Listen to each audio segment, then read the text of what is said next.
What's up, everybody? Welcome back to Avocast Studios. I'm your host, Sir Stormchild, Jake, Casey Wolf, whatever you want to call me. Okay, I just watched this movie. It's not absolutely garbage. I actually kind of enjoyed it. Do you want a number scale?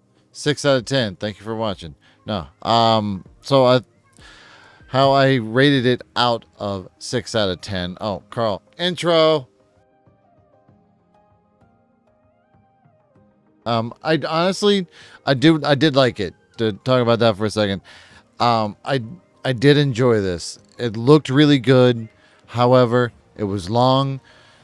Some of the plot kind of went nowhere. We were stuck on some stupid puzzles that they're trying to make you think like, oh, it's got layers.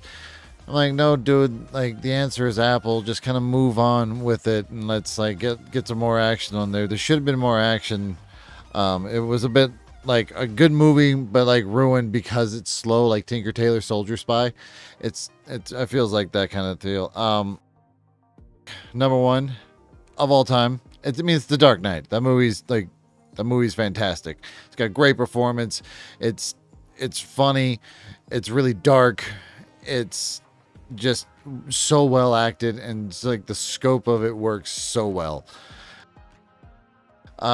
Second one, number two, Batman Returns. I mean, come on, same reason. It looks good. It functions as a great movie. It's dark. It's funny. It it's got all the ups and downs you need in a good Batman movie, in my opinion. Still a little bit silly, but that was what they were working with. Number three is the Batman movie from the '60s, where everybody gets turned into weird colors of like piles of salt. I don't know why. '60s. Movies are weird, but the rest of the other Batmans wouldn't exist without that Batman, so that gets a go ahead. Plus, it's really funny. I mean, the shark repellent and a whole bunch of other gags that they're just classic. Number four is Batman from the '80s, the first Michael Keaton one. It's so good. Jack Nicholson, I mean, as the Joker, there would be no further Jokers.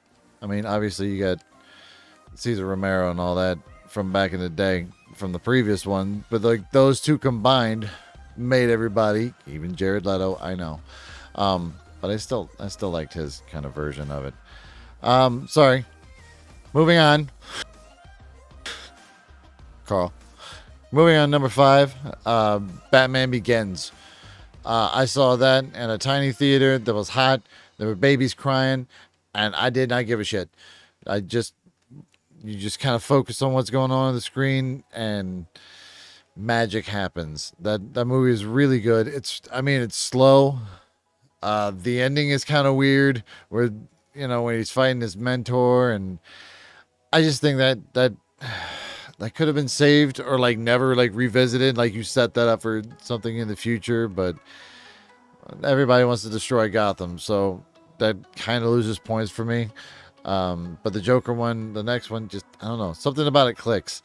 Number six. But first, a word from our sponsors. Me. Finally got it out, guys. Empty Rat Traps Eat Mr. O'Brien. It's a full book. 365 things if you want to read it. Links in the description. It's reasonably priced. And back to your regularly scheduled shirt-filled content. Number six is this movie, The Batman. I don't hate it.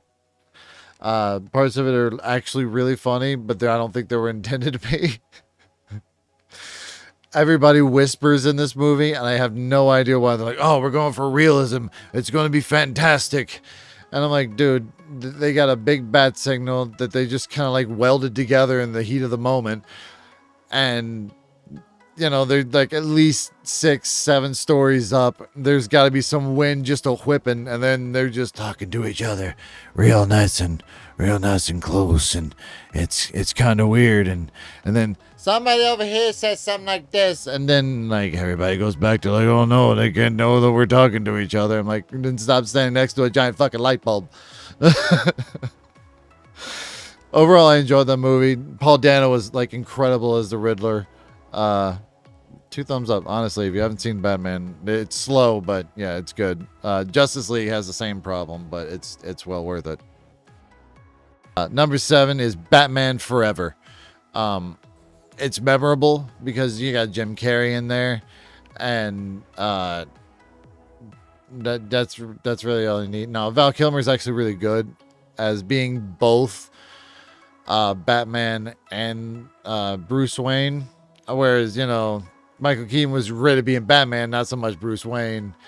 And George Clooney actually nails being more Bruce Wayne than Batman, but we all know that. He's still as out of 7 though. It's not great. It's not Batman Returns, but it's its own flavor, and it's pretty good until they get incorporated into number 8.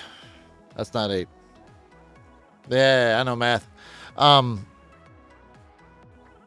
Batman and Robin is a solid 8. It's full of puns. They tried to go all cash grabby for like kids all over it, and we all know it's terrible.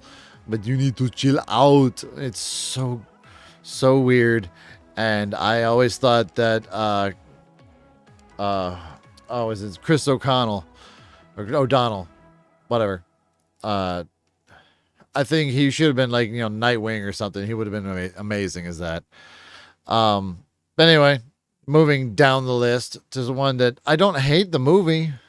It was just kind of slow, and that was like the main problem I have with like the Batman. But it's The Dark Knight Rises. I like the Batman better than Dark Knight Rises. I don't know, just maybe it's the one I haven't seen like the most recent. That's for sure. But it's maybe dragging on, and yeah, no, it follows closer to the Dark Knight Returns, which is how you got Batman Returns, and then later the Dark Knight, from the great Frank Miller run. Please go read that. It's so well done. But that has like this weird feeling like it tries to attack that on there, but it also tries to attack Nightfall, and it doesn't quite work. I think it's a little over bloated, and like the plot doesn't make any sense. As weird as Batman is, the plot made more sense to me. It was intricate, but it wasn't the worst one on this list, which has to be the most goddamn confusing one. Number 10, the bottom of the list, Batman vs. Superman. Dawn of Justice, or whatever that tagline was. They've both figured out their name is Martha, and granted, they kind of like tripled down on this movie, like with like the one thing meaning multiple things. Which you just do it once, guys, and just move on. Batman versus Superman. Oh, it was shorter than the Batman, I believe, and it felt like twice as long. It's just like, we don't need to see your introduction again. At least make it something more interesting. I did like Ben Affleck as Batman. I had no issues with that.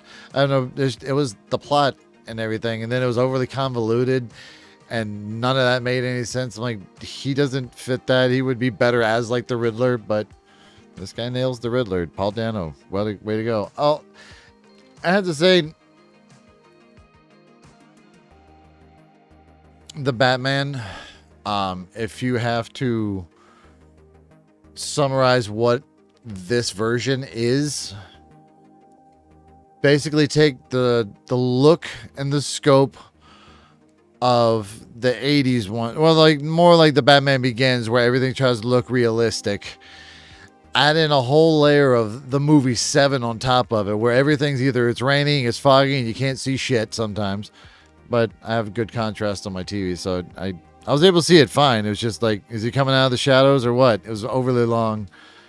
And